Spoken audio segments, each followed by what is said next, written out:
Hello everyone. Today we're gonna take off from Springbank in Alberta, right next to Calgary. We're gonna take off to the west. We're gonna visit the Lake Louise first, take a look at the hotel, and then land at Golden.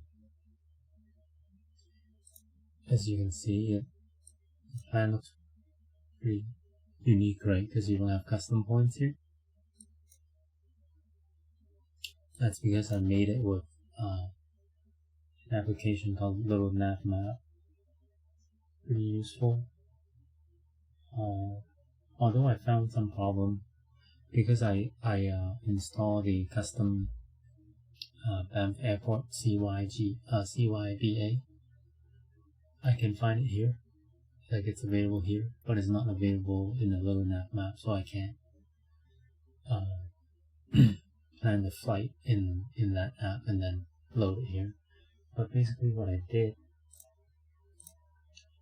was, I go around the map in the Little Navmap, and then I right click and set my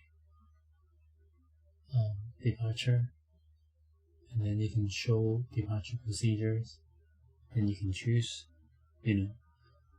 for the Springbank, the procedures, these 4 procedures are just basically the 4 directions, so east, north, south, west. So I picked the west one.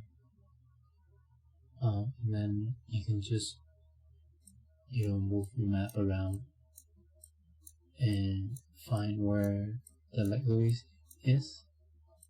It's right here. So then I just right click and then, add a waypoint to your flight plan. And then I find the closest airport, which is the Golden Airport here.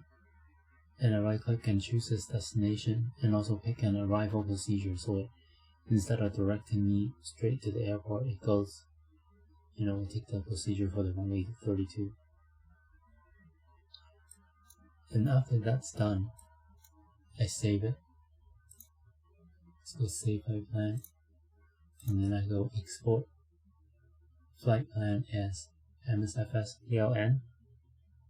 I do them both to the same folder, in the flight simulator folder instead of the Little Navmap folder, so it's easier to find. So I export that as a PLN, and then you can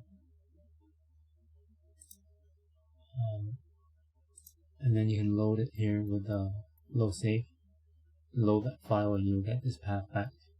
I've yet to test in game, so I don't know if this path actually works, but I guess we'll see together. I also changed the live weather, but I moved the time a little bit earlier so we could see stuff. The Little Navmap, by the way, isn't just for plotting flight plan. As you can see, it's pretty detailed. And what you should do right after you take off.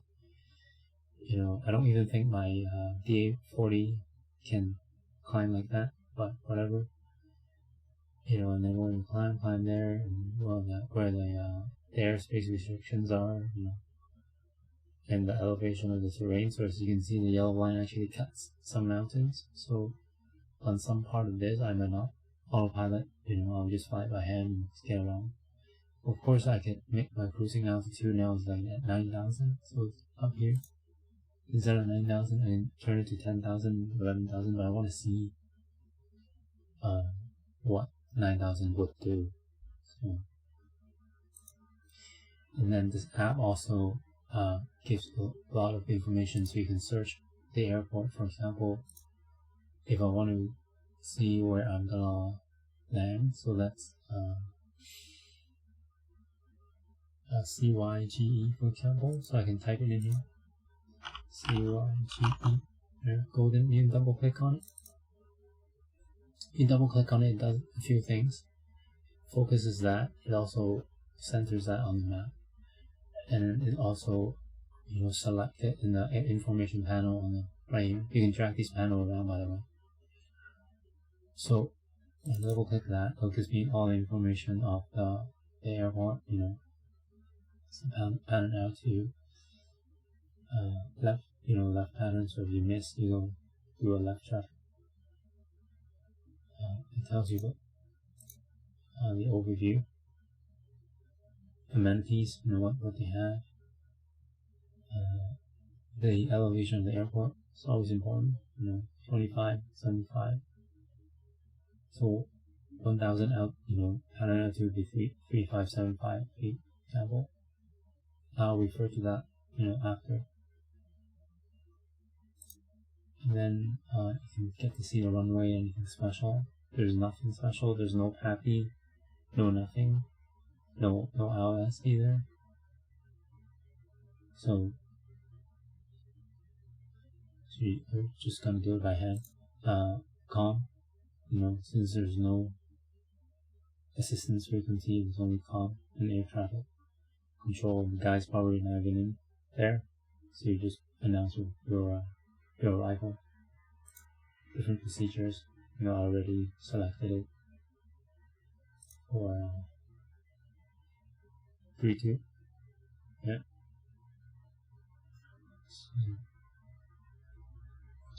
Nearest airport and the current weather. So the app is pretty cool. It actually gives you current weather. But since it's current and I mess around, I changed my time 9 hours or 6 hours earlier. This won't be accurate, so I'll just depend on what they give me as the weather in game.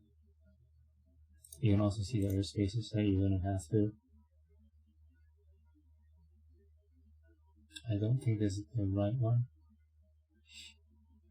It's from an earlier flight, I think. And then in here, after I load in the simulator, it will use SimConnect, read what aircraft you're currently in, what's your progress of your current flight, and then we'll also read the fuel consumption and current performance. And since I haven't saved fuel consumption for the A40, as you can see. Oh no, you can't see that actually. Okay, I'll change the source to monitor 1. Just give me a minute.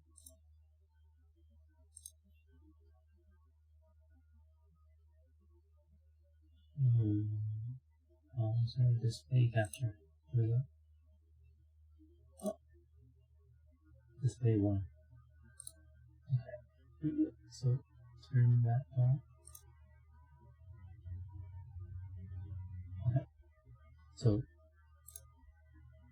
since I don't have anything set up for the DA40 that I'm going to be flying today, as you can see here, I only have CJ4. I have flown the plane while I create a new one when I fly a new plane. TPM 303 and X Cup.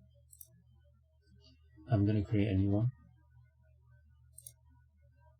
and when you arrive on this page, just leave everything 0. It's fine. I read the documentation. That's what they suggest you to do. What happens is the more you fly the plane and more different altitude, different climb, different descents, like the more you use the plane basically in the simulator, the numbers will add up, an average or whatever. It'll do that by itself. One thing I do need though is the aircraft type. I don't know the aircraft type for the A40, so I'm just gonna leave it blank for now until I load it into the game and then get back into this, fill that in, and then just go okay, But for now, I have nothing, aircraft type not set. I'm still gonna save as a new one.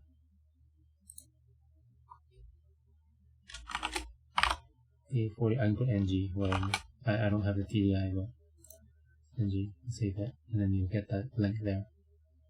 So after I start the game, I'll come back into here, put the aircraft type back in, and ignore the fuel flow for climb, descent, and cruise and all that for now. If you want to, you can check the real life manual and manually input them. But so far, I'm not really hardcore like that. I haven't really checked the the numbers yet. I've only done a few flights in each aircraft. What's also interesting is there's a current performance. So as you're flying in this, like real time, It'll tell you your current fuel consumption or stuff like that.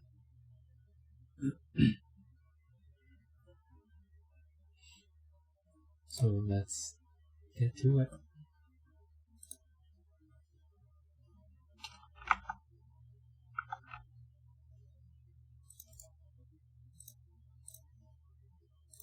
Yeah, I think we can fly.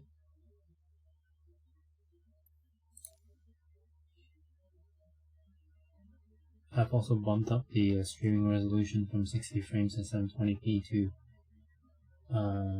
936p, like the medium between 720 and 1080.